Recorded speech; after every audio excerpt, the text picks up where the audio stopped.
This radio program is PG-13. Parents strongly caution some material may be inappropriate for children under the age of 13. The following program is sponsored by Michael W. Smith. The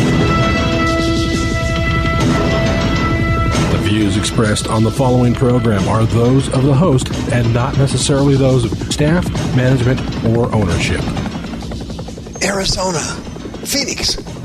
This is Brother Mike. I'm back on the radio. Welcome to HardcoreChristianity.com. Thanks for tuning into the program today.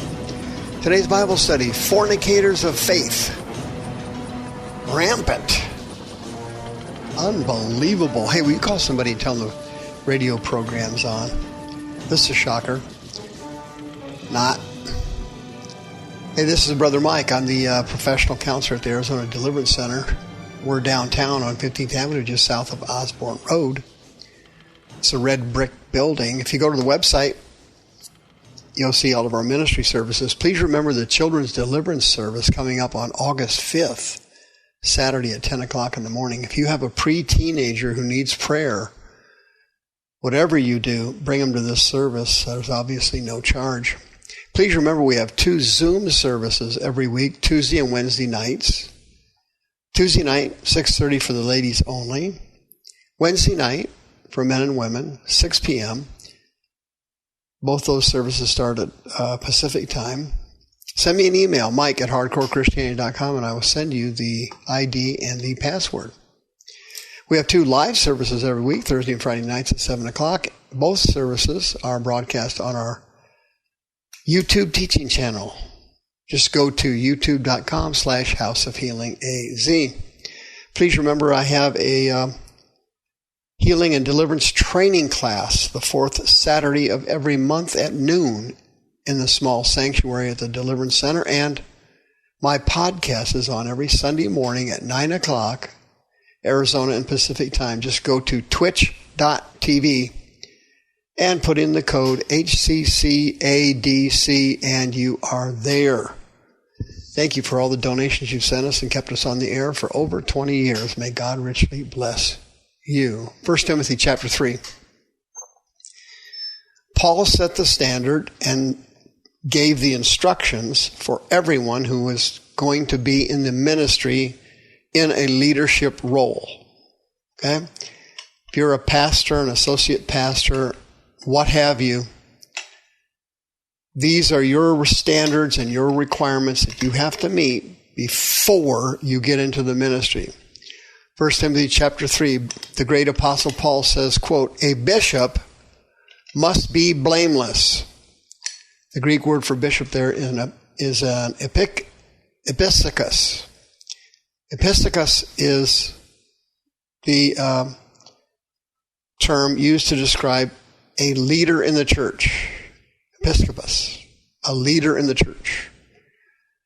If you are a leader in the church, youth pastor, assistant pastor, what have you, doesn't matter, music director, you must be blameless. You must be the husband of one wife. You must be vigilant and sober. You must have good behavior. You must be someone who is given to hospitality, and you must be someone who's a natural teacher. You must not be a novice, Paul said, lest being lifted up with pride, you fall into the judgment of the devil. The Greek word krima, fall into condemnation, the judgment of the devil.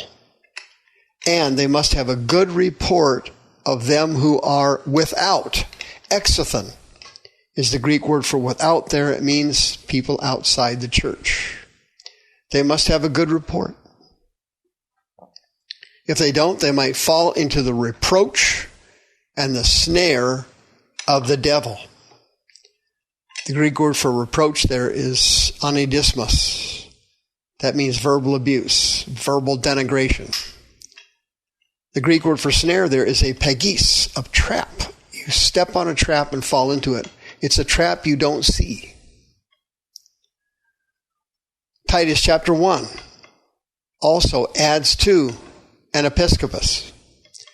To the pure all things are pure, but unto them who are defiled, meino is the Greek word that means contaminated. Those who are contaminated and are unbelievers, nothing is pure.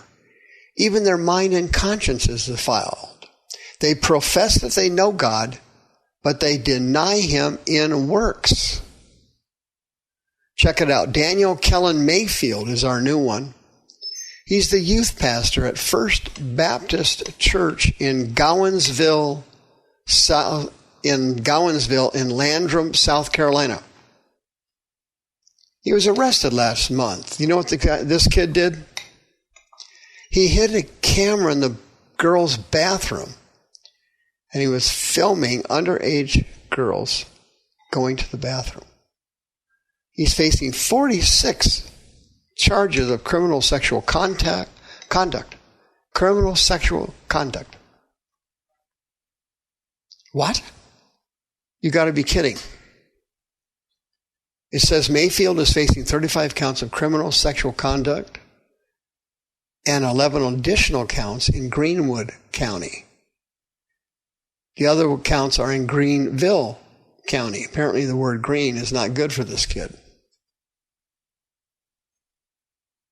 The First Baptist Church took him back knowing he was a sex pervert because he was previously charged with 5 counts of first-degree sexual exploitation of a minor and 1 count of voyeurism.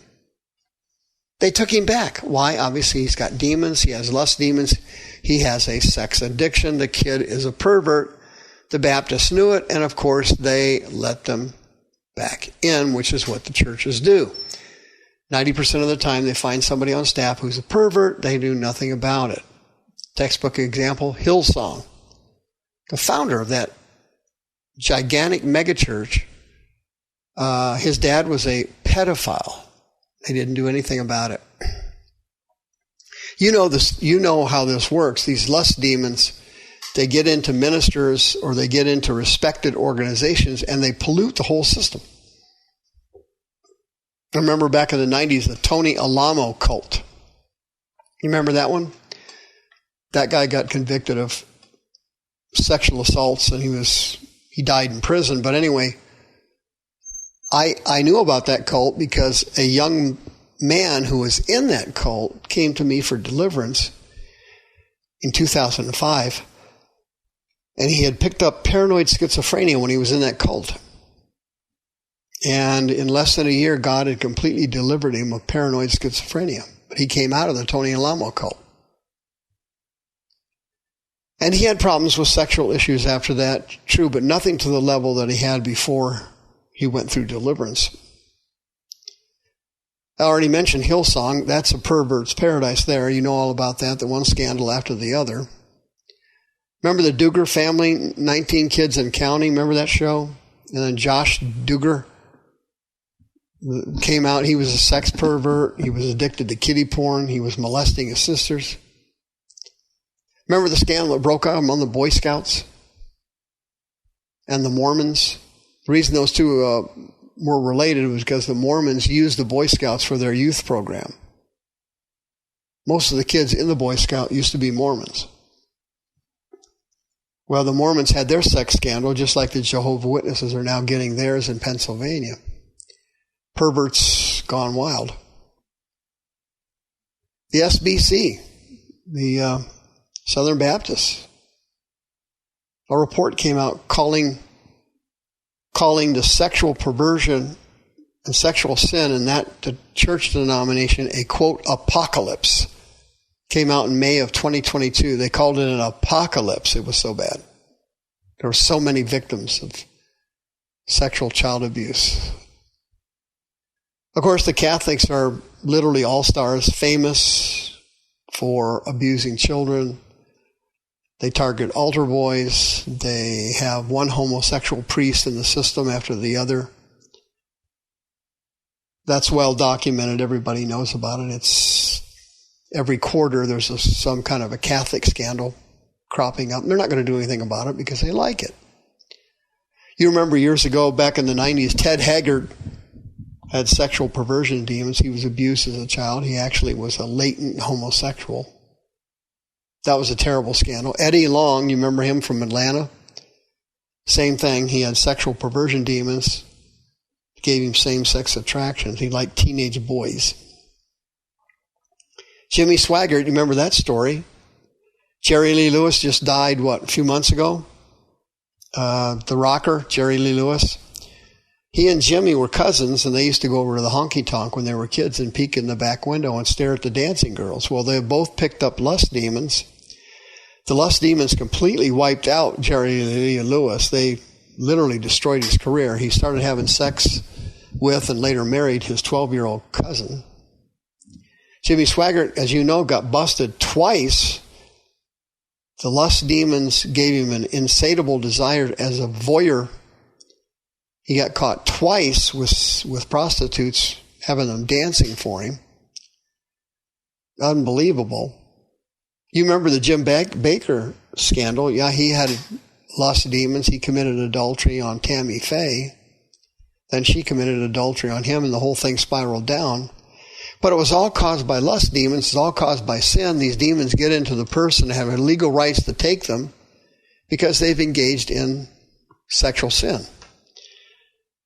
If you engage in sexual sin, adultery or fornication or what have you, if you experiment with your sexuality, you play around with somebody who's the same sex, maybe you got drunk one night, maybe you did something sexual to someone to get drugs, whatever it was you did. Wow, there it is.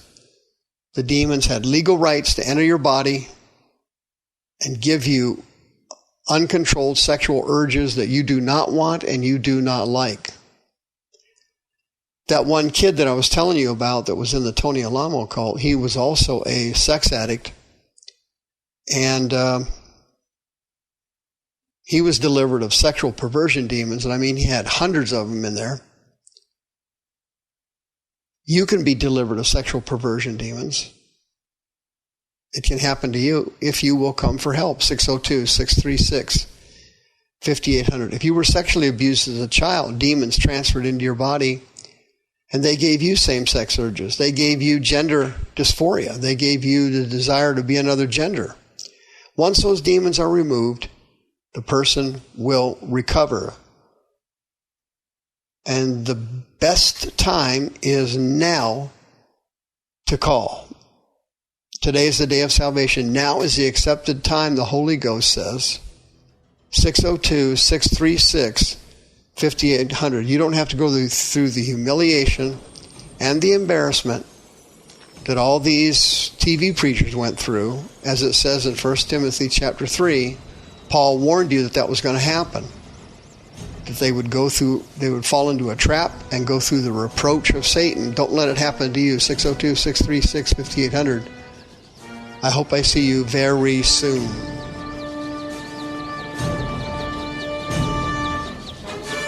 The views expressed on this program are those of the host and not necessarily those of staff, management, or ownership.